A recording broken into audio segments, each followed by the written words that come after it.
VK Mishra present. हमारे channel पे बने रहने के लिए हमारे चैनल को लाल बटन दबा करके सब्सक्राइब करें और साथ में बेल आइकन घंटी दबाएं।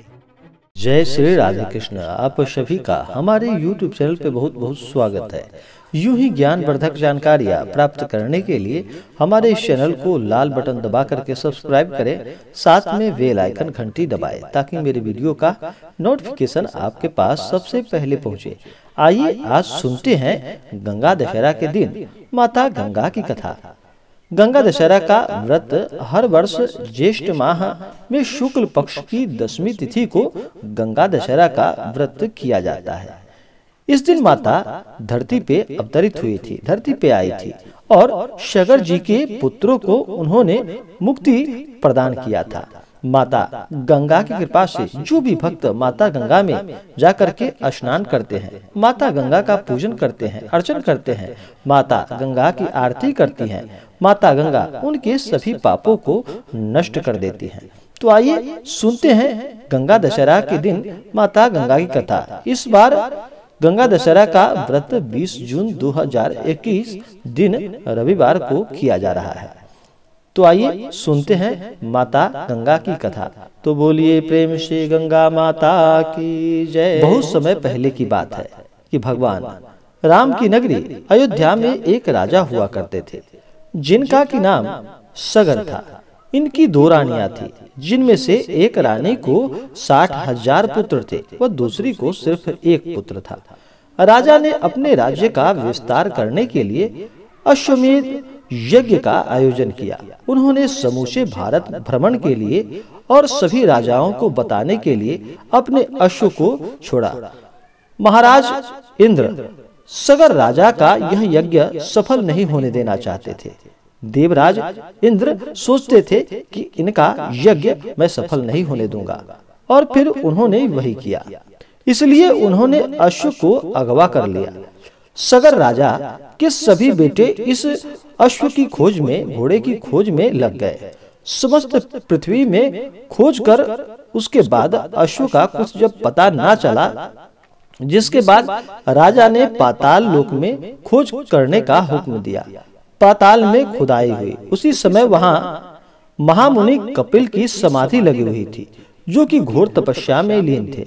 उन्हीं के समाधि के पास घोड़ा भी था, जिसे देखकर राजा के बेटों को गलतफहमी हो गई और वे चिल्लाने लगे, जिससे कपिल महाराज की तपस्या भंग हो गई और उनकी घोर तपस्या की तपन से राजा के 60,000 पुत्र वहीं पर राख के ढेर बन गए।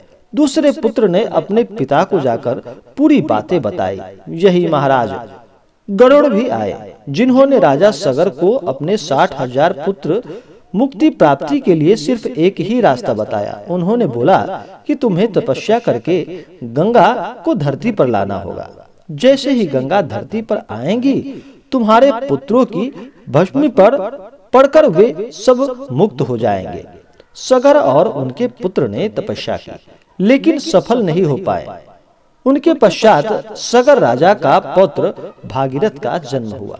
अपने पूर्वजों के इस अधूरे काम को उसने अपने कर्तव्य उन्होंने समझा और ब्रह्मा जी की कठिन तपस्या की। ब्रह्मा जी प्रसन्न होकर और उन्होंने वर मांगने को बोला, तो भागीरथ ने माता गंगा को धरती में भेजने की मांग की।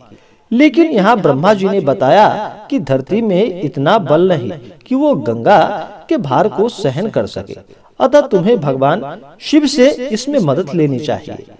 वे ही है जो गंगा को धरती पर अपने द्वारा भेज सकते हैं।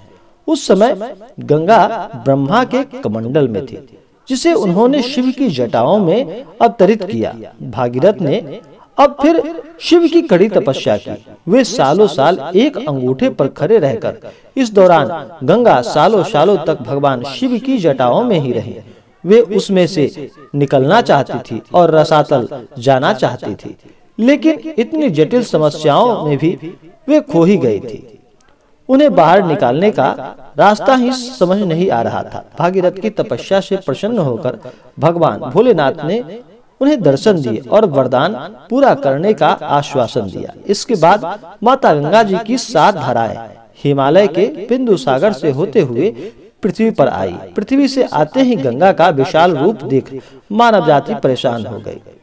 उन्हें लगा भूचाल आ गया। जिस रास्ते से गंगा निकली थी वहां कई ऋषि मुनियों के आश्रम भी थे, जिनमें से एक थे महाराज जहू।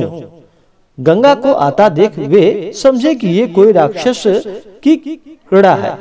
तब उन्होंने उन्हें अपने मुंह के अंदर ले लिया। भागीरथ समेत सभी देवताओं ने उनसे विनती की, तब वे माने। इसके बाद उनका नाम जाह्नवी पड़ा। इसके बाद भागीरथ ने अपने 60,000 पूर्वजों को मुक्ति दिलाई। यहाँ से गंगा को एक नया नाम भी दिया गया, भागीरथी। जो भी सच्ची श्रद्धा के साथ गंगा में जाकर स्नान करते हैं, माता गंगा इसी प्रकार से उनके पापों को भी हर लेती हैं। तो बोलिए प्रेम से गंगा मैया की जय।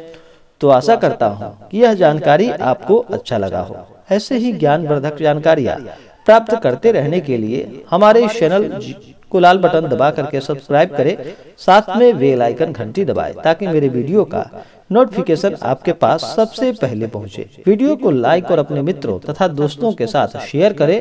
सुखी रहे और स्वस्थ रहे। जय श्री राधे कृष्ण। धन्यवाद।